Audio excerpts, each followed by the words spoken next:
दोस्तों जैसा कि आप सभी को पता है कि आज आरो यारो का पेपर था, तो आइए देखते हैं कि कैसा रहा पेपर। जस्ट अभी पेपर छूटा है, तो जानते हैं कि कैसा रहा पेपर। क्या नाम है आपका? अंजलि तिवारी। अंजलि जी से बातचीत हो रही है। तो कैसा रहा पेपर आज? सर पेपर बहुत अच्छा गया। अच्छा, तो सामान्यतः पेपर का लेवल पिछला जो री एग्ज़ाम हुआ था उससे ज़्यादा था या उससे कम? लो था। उससे लो था। अच्छा, मतलब पेपर पहले से थोड़ा सा लो रहा। इजी तो था। अगर हम सब्जेक्ट वाइज क्वेश्चंस की बात करें तो ज़्यादातर किस सब्जेक्ट से क्वेश्चन देखने को मिले? सब्जेक्ट ज़्यादातर मतलब जो अभी करेंट्स के थे हाँ। और ज़्यादातर जीएस और जीके। अच्छा। ज़्यादातर नहीं, जीके जीएस में ज़्यादातर क्वेश्चन किससे थे? हिस्ट्री। हिस्ट्री से थे। अच्छा, करंट अफेयर्स से कितने क्वेश्चन रहे होंगे?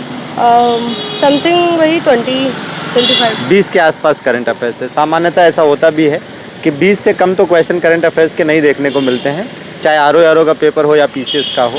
अच्छा, जो लेवल है उसको आप क्या कहोगे? मॉडरेट कहोगे या मॉडरेट टू टफ कहोगे या क्या? मॉडरेट।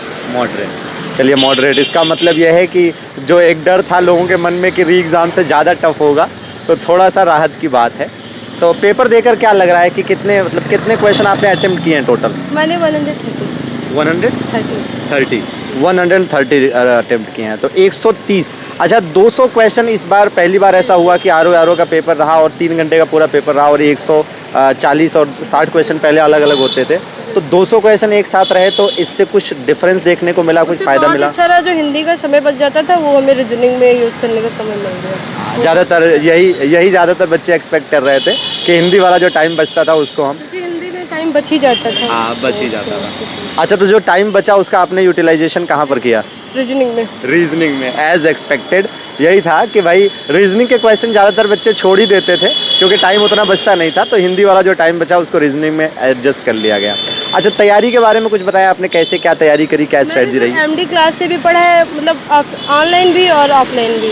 अच्छा, यूपी संगम पे जो हम लोगों ने क्लासेस चलाई थी तो आपने पढ़ा था? मैंने उसका कोर्स लिया था, पहली बार में लिया था, दोबारा मेरा उससे मैंने पूरा कंप्लीट किया। फिर रिवीजन भी मेरा ऑलरेडी नोट्स थे, तो मैंने उससे पूरा रिवीजन किया। और जो नोट्स वगैरह होते हैं यूट्यूब से भी मैंने तैयारी की। अच्छा, मतलब आपने हम लोगों के यकीन 2.0 बैच से पढ़ा था।